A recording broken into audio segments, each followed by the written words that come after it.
नमस्कार, आप देख रहे हैं वीके न्यूज। मैं हूं सुनील राउत। उत्तर प्रदेश में विधानसभा का सत्र चल रहा है, जहां भी सत्र संसद के सत्र की तरह ही हंगामेदार हो रहा है, लेकिन इसे और हंगामेदार करने का काम योगी सरकार की ओर से विधानसभा में जारी की गई एक रिपोर्ट ने किया है। यह रिपोर्ट मुरादाबाद में हुए दंगों से जुड़ी हुई है, जिसे बाकी सरकारों ने छिपाकर रखा था और सार्वजनिक नहीं होने दिया था, लेकिन योगी सरकार ने इस रिपोर्ट को सार्वजनिक कर दिया, जिसके बाद इस दंगों के असली किरदारों का सच सामने आ गया है। यकीन मानिए, ये रिपोर्ट देखने के बाद इस देश का मुसलमान भी समझ जाएगा कि कैसे चुनाव के वक्त उनकी धार्मिक भावनाओं को भड़काया जाता है और उनसे दंगे करवाए जाते हैं।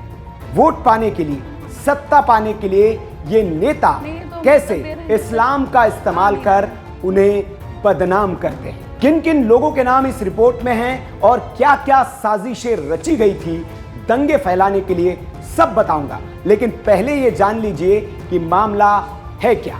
दरअसल बात 80 के दशक की है। उत्तर प्रदेश की मुरादाबाद में साल 1980 में जोरदार दंगे हुए थे। इन दंगों में 84 लोगों की जानें गई थी और 112 लोग घायल हुए थे। ईद के दिन ईदगाह इलाके से शुरू हुए दंगे 20 जगहों पर फैल गए थे और इस्लामी भीड़ ने इस दौरान हिंदुओं के साथ ही पुलिस पर भी हमले किए थे। ये दंगे पहले तो सिर्फ मुरादाबाद तक सीमित थे, लेकिन फिर ये हिंसा वहां से होती हुई जिले के ग्रामीण इलाकों में पहुंची और फिर अगल बगल के जिलों जैसे कि संभल, अलीगढ़, बरेली और इलाहाबाद, जो कि अब प्रयागराज हो चुका है, वहां तक फैल गई। तब यूपी में कांग्रेस का शासन था और विश्वनाथ प्रताप सिंह राज्य के मुख्यमंत्री थे। ये दंगे इतने भीषण थे कि हिंसा 1980 से शुरू होकर 1981 की शुरुआत तक जारी रही थी। हिंसा के बाद 108 मुकदमे दर्ज हुए थे। अलग अलग थानों में ये रिपोर्टें दर्ज हुई थी। इनमें 32 मुकदमों में आरोप पत्र तय हो चुके हैं, जबकि 75 में अंतिम रिपोर्ट लगाई गई थी। तब दंगों के आरोप बीजेपी, आरएसएस और हिंदू समाज पर लगाए गए थे। तभी तत्कालीन कांग्रेस की सरकार ने एक जांच आयोग बनाकर दंगों की सच्चाई जानने के लिए डीएम बीडी अग्रवाल को इन दंगों की जांच सौंपी थी। बाद में इसके लिए बाकायदा एक न्यायिक आयोग का गठन किया गया। आयोग ने जांच करके 3 साल बाद 20 नवंबर 1983 को शासन को एक रिपोर्ट सौंप दी गई थी, जिसमें सब कुछ लिखा हुआ था कि कौन इन दंगों की गुनहगार है, किसने यह दंगा फैलाया, क्यों दंगा फैलाया।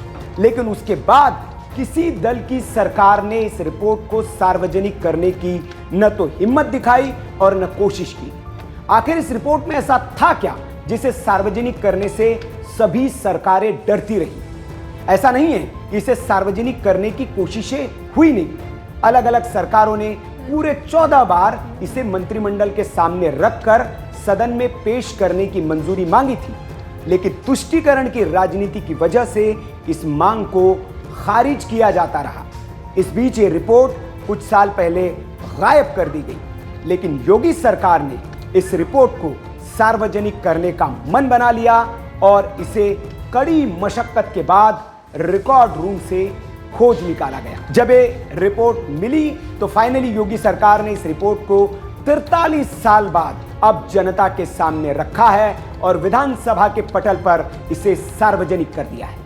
अब जांच आयोग ने इस रिपोर्ट में जो खुलासे किए थे वो सबके सामने हैं और काफी चौंकाने वाले हैं। ये रिपोर्ट सुनकर मुस्लिमों के पैरों तले से जमीन खिसक जाएगी। उन्हें पता चल जाएगा कि कैसे उनके रहनुमा बनने वाले नेता ही उनके जज्बातों के साथ खेलते हैं और उनकी धार्मिक भावनाओं को वोट के लिए भड़काते हैं। आयोग की जो रिपोर्ट सामने आई है उसे इलाहाबाद हाईकोर्ट के सेवानिवृत्त न्यायमूर्ति MP सक्सेना ने बनाया था। उन्होंने अपनी रिपोर्ट में सुझाव दिए थे कि मुस्लिमों को वोट का खजाना समझने वालों को हतोत्साहित करना जरूरी है।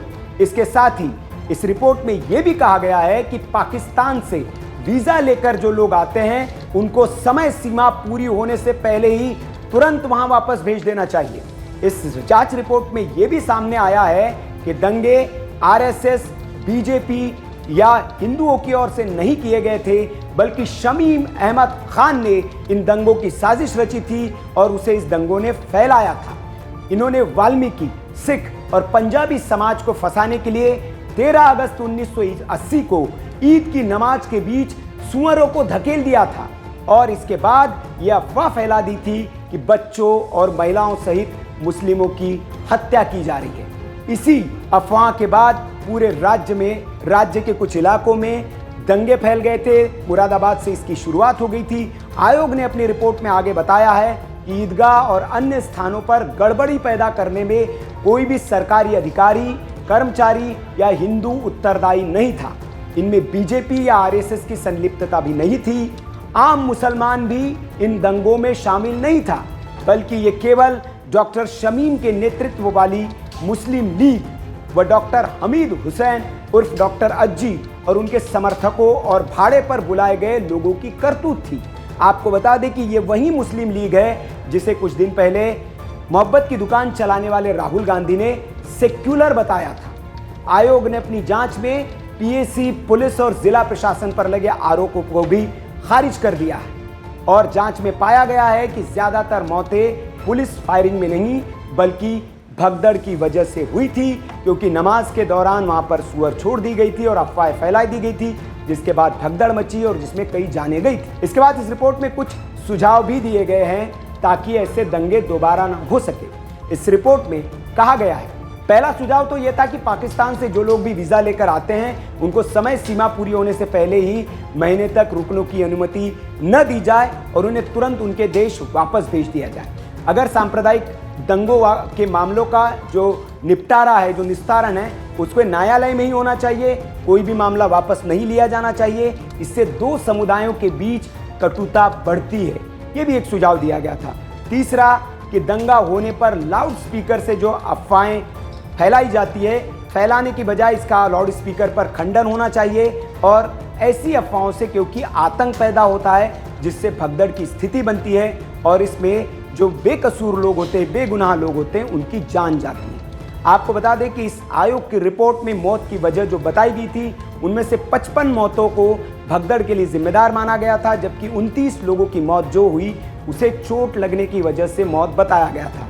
इस दंगों में जो लोग मारे गए थे उनमें 14 हिंदू भी शामिल थे, वहीं 4 सरकारी अधिकारी और पुलिसकर्मी भी मारे गए थे, जबकि 49 घायल हुए थे। आपको बता दें कि तत्कालीन मुख्यमंत्री वीपी सिंह ने, जो कि कांग्रेस के मुख्यमंत्री थे, इलाहाबाद हाईकोर्ट के न्यायमूर्ति एमपी सक्सेना की अध्यक्षता में दंगों की जांच के लिए इस न्यायिक आयोग का गठन किया था। उसी जांच आयोग ने यह रिपोर्ट तैयार की थी। मतलब ऐसा नहीं है कि कोई भारतीय जनता पार्टी की सरकार ने इसे बनाया और बीजेपी को क्लीन चिट दी थी, लेकिन इस रिपोर्ट को राजनीतिक स्वार्थों की वजह से इतने दिनों तक लटकाए रखा गया। इस रिपोर्ट के सार्वजनिक न होने की वजह से इन दंगों के दाग आज तक हिंदुओं, बीजेपी और आरएसएस पर लगे हुए थे, जो अब 43 साल के बाद धुल गए हैं और इस दंगों के असली किरदार सामने आ गए। इस रिपोर्ट को सीएम योगी ने विधानसभा के पटल पर रखा है और इसको सार्वजनिक कर दिया है कि ईद की नमाज के बाद भड़के दंगों का असली गुनहगार मुस्लिम लीग का नेता डॉक्टर शमीम अहमद खान था।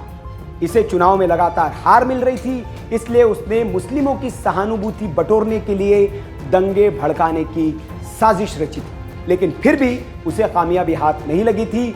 हालांकि 1989 में वो एक बार जनता दल के टिकट पर विधायक बनने में जरूर कामयाब हुआ था। अब इस खबर पर आपकी क्या राय है, कमेंट बॉक्स में हमें जरूर बताएं और अगर ये खबर आपको अच्छी लगी हो तो इसे लाइक करें, शेयर जरूर करें, ताकि लोगों को पता चल सके कि इस देश में दंगों की साजिश कैसे रची जाती है और उसके पीछे कौन होता है। नमस्कार। वीके न्यूज, राष्ट्र के नाम।